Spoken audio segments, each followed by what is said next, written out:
Dear friends, हम लोग life style की बात करते हैं। हर जगह चर्चा लाइफ स्टाइल की होती है। आइए आज कुछ महत्वपूर्ण बिंदुओं पे हम बात करें जो आपके लिए लाभकारी होंगी। प्रश्न यह है, लाइफ स्टाइल मैनेजमेंट में प्रॉब्लम क्या होती है। लाइफ स्टाइल गलत हो तो हमारे शरीर सारी बीमारियों से घिर जाता है, जैसे डायबिटीज़ होना, कोलेस्ट्रॉल का बढ़ जाना, हार्ट अटैक होना, ब्रेन हेमरेज होना, हमारे जोड़ों में गठिया जैसे दर्द होना वगैरह वगैरह, बहुत सारी समस्याएं हो जाती हैं। दूसरी बात यह है, लाइफ स्टाइल मैनेजमेंट ख़राब है तो हमारी वर्किंग एफिशिएंसी कम हो जाती है, हमारा जो शारीरिक क्षमता वो कम हो जाती है, मांसपेशियां कमज़ोर पड़ जाती हैं। ये सारी समस्याएं लाइफ स्टाइल मैनेजमेंट में अगर दिक्कतें हैं तो होती हैं।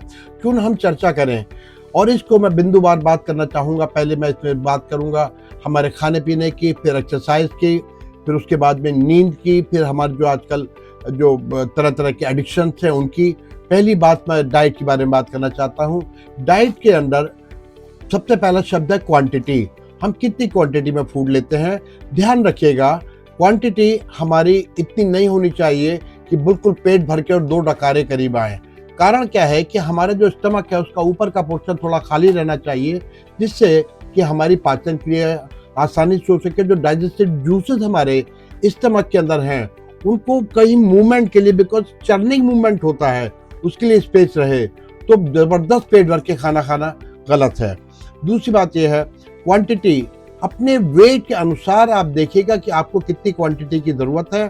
क्वांटिटी के साथ साथ उसकी कैलोरिक वैल्यू क्या है। कैलोरीज की अगर मैं बात करूं तो सामान्यतः 2000 कैलोरीज हमको आवश्यकता पड़ती है एक सामान्य आदमी के लिए। अगर एथलीट है या बहुत ज़्यादा काम है तो 2500 की, और अगर ओल्ड एज है तो 1 से लेकर 1500 की कैलोरीज का अगर आकलन हम करना चाहें, मोटे तौर पे बताना चाहता हूं कि जैसे कि रोटी है उसकी कैलोरिक वैल्यू करीब 25 कैलोरीज है, 1 कप चाय 50 कैलोरी है, बिस्कुट 50 कैलोरी है।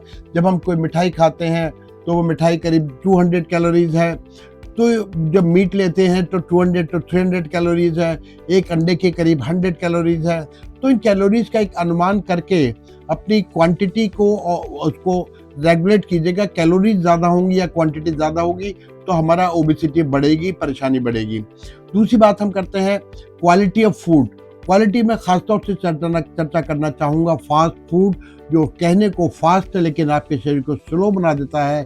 कारण ये है कि जो फास्ट फूड के अंदर नंबर 1 कैलोरीज बहुत ज़्यादा होती हैं। एक बर्गर 200 to 300 कैलोरीज उसके अंदर होती हैं। दूसरी बात यह है कि ये इसके अंदर केमिकल्स इस्तेमाल होते हैं। जो फ्लेवर और जो आप कलर्स देखते हैं वो सब फ्लेवर्स जो है वो केमिकल्स हैं। They are toxic to your liver, they are toxic to your digestive juices and digestion. तो आज की फैमिली लाइफ स्टाइल के अंदर फास्ट फूड बहुत ज़्यादा इनकॉर्पोरेट होता जा रहा है, जो बहुत गलत है, खास तौर से छोटे बच्चों में। और पेरेंट्स इसके लिए बहुत बड़े जिम्मेवार हैं कि बच्चों को रोज़ शाम को फास्ट फूड चाहिए। ये गलत है, गलत है, गलत है। बच्चों का इस समय बहुत ही ज़्यादा इसको प्रॉब्लम आ जाएगी। हम दूसरी बात करना चाहते हैं, वो बात करना चाहते हैं जो हमारे मसालों की। मसालों में मिर्ची या खड़ा मसाला ये हमारे पाचन के लिए बहुत हानिकारक है। जितना स्टिमुलेंट हमारे स्टमक में होगा, जितना स्पाइसी फूड होगा, उतना ही एसिड ज़्यादा सीक्रेट होगा, और उसके बाद में आपको खट्टी डकारें आएंगी, सीने में जलन होगी, तरह तरह की आपको परेशानियां होंगी। तो आप उस समय तो खा लेते हैं, क्वांटिटी बहुत ज़्यादा हुई, अगर स्पाइसेस बहुत ज़्यादा हुए या घी बहुत ज़्यादा हुआ जिसका डाइजेशन बहुत देर से होता है, ये सब चीज़ें हमारे पेट के अंदर बेल्चिंग, ब्लोटिंग और इस तरह की समस्याएं करती हैं। और इसमें क्या होता है कि रात को खाने के बाद जब आदमी सोता है तो उसको 3-4 बजे करीब खट्टी डकारें आती हैं और एकदम सीने में जलन होकर या मुंह के अंदर खाना आके वो उठ जाता है। उसका कारण यह है कि एक वाल्व होता है जो हमारे ईसोफेगस, खाने की नली और स्टमक के बीच में होता है। वो वाल्व कुछ लोगों का वीक होता है, जिसको GERD कहते हैं, गैस्ट्रोइसोफेजियल रिफ्लक्स डिसीज। इसके वीक होने से हमारा जो खाना है, क्योंकि अपन बहुत ज़्यादा खाना खाया तो बहुत ही वो हमारे स्टमक पे संकलित होता है और वहाँ से एसिड उतना ही ज़्यादा निकलता है। फिर वो हमारे वाइफ जो वॉल्व है वो चूँकि टाइट नहीं है तो वो रिगरगिटेट कर जाता है। ये समस्या बहुत कॉमन है और इस समस्या का एक बहुत छोटा सा समाधान है। नंबर 1 बात, खाना सोने से 2 घंटे पहले खाना खा लीजिएगा। दूसरी बात यह है कि जब से आप सोएं तो सिरहाने को थोड़ा-सा ऊँचा रखिएगा।